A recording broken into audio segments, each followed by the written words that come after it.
Guys, welcome back to my channel Khushmit. আশা করি তোমরা সবাই খুব ভালো আছো আর আমরাও ভীষণ ভালো আছি। আর এই সেটআপটা দেখে তো বুঝতেই পারছো যে বাড়িতে অনুষ্ঠান আছে। কি অনুষ্ঠান তোমাদেরকে বলেই ফেলি, আর এই জায়গাটা লেখাই আছে, তোমরা দেখে বুঝতেই পারছো যে আমার ভাইজির অন্নপ্রাশন আজকে। তো স্নান করে পুজো দিয়ে আমি একদম চলে এসেছি ওর জন্য পায়েস বানাতে, কারণ আমি নিজের হাতে ওর জন্য পায়েস বানিয়েছিলাম। তো আর আজকে হচ্ছে আমাদের অ্যানিভার্সারির ছোট ব্লগ তোমাদের সঙ্গে আমি শেয়ার করব। তো 9 তারিখ ছিল ওর অন্নপ্রাশন, আমাদের অ্যানিভার্সারির দিনে। তো তোমাদের সঙ্গে ভিডিওটা শেয়ার করতে পারলাম না, কারণ হচ্ছে কি আমাদের এখানে ছিল রাম মন্দিরে পুজো, সাথে সাথে কীর্তন 3 দিনের। তো আওয়াজের জন্য আমাদের বাজারে বাড়ি, তো এখানে কীর্তন হচ্ছে, তো আওয়াজের জন্য তো ভয়েস ওভার দেওয়া হচ্ছিল না। তার জন্য তোমাদের সঙ্গে ভিডিওটা একটু লেটে শেয়ার করছিলাম। সবাই একটু বলবে ভিডিওটা কেমন হয়েছে। তো দেখতে পাচ্ছ কাজ বাজ শুরু হয়ে গেছে সকাল এখন বাজে হচ্ছে গিয়ে মেবি 9টা বাজছিল তখন। আর এখানে বিকি, বর্দা, মেজদা, দীপ, তো ওরা সবাই মিলে যে বেলুনগুলা কাল রাতে ফুলিয়ে রেখেছিল, তো সেটা মানে লাগাচ্ছিল গেটের মধ্যে। আর আমাদের গেটটা এতটাই বড় যে মানে এটা লাগানোটা খুব কষ্ট হয়ে গেছিলো ওদের। তারপর দেখতে পাচ্ছ বৌদি থালটা সাজিয়ে দিয়ে দিয়েছিল আমাকে। তারপরে আমি পায়েসটা একদম রেডি করে একটু ভিডিও ক্লিপ নিচ্ছি তোমাদের সঙ্গে শেয়ার করার জন্য। আর আমাদের যে থালা, তারপর হচ্ছে গ্লাস, বাটি, চামচ যেগুলো আছে সেগুলো ওর মামার বাড়ি থেকে দিয়েছিল। আমাদের মধ্যে মামার বাড়ি থেকে দিতে হয়, তার জন্য দিয়েছে, মানে মাওই তারা দিয়েছে সবাই।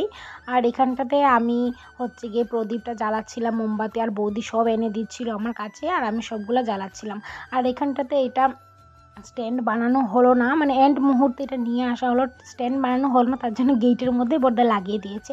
আর এত সকালে ছিল না, মানে 10টার সময় ছিল, ওর খাওয়ার যে সময়টা থাকে সেটা 10টার সময় ছিল। আর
কথা বলবো সবাইকে, তোমাদের কেমন নিয়ম এটা আমি জানি না, অনেকের অনেক রকম নিয়ম থাকে। তো আমাদের মধ্যে এরকমই নিয়ম থাকে যে আমি তোমাদের সঙ্গে শেয়ার করছি।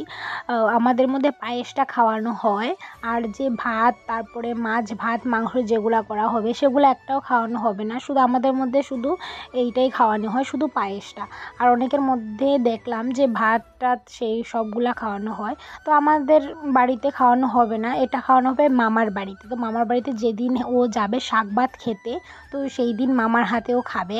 আর আমাদের বাড়িতে শুধু পায়েসটা ওকে খাইয়েছিল, আর যেগুলো নিয়ম কানুন ছিল সবগুলোই তোমাদের সঙ্গে একটু একটু করে শেয়ার করলাম। আর সবাই তো জানোই মার্চ মাসে দুপুরে থাকে গরম আর রাতে থাকে ঠান্ডা, ওর জন্য কান্না শুরু করে দিয়েছিল। তো নিয়মটা তাড়াতাড়ি করে শেষ করে ওকে ঘরে এনে ড্রেসটা চেঞ্জ করে দিয়েছিল। তো একটু একটু মিনি ব্লগ তোমাদের সঙ্গে শেয়ার করছি। তো দেখা হবে তোমাদের সঙ্গে নেক্সট ব্লগে।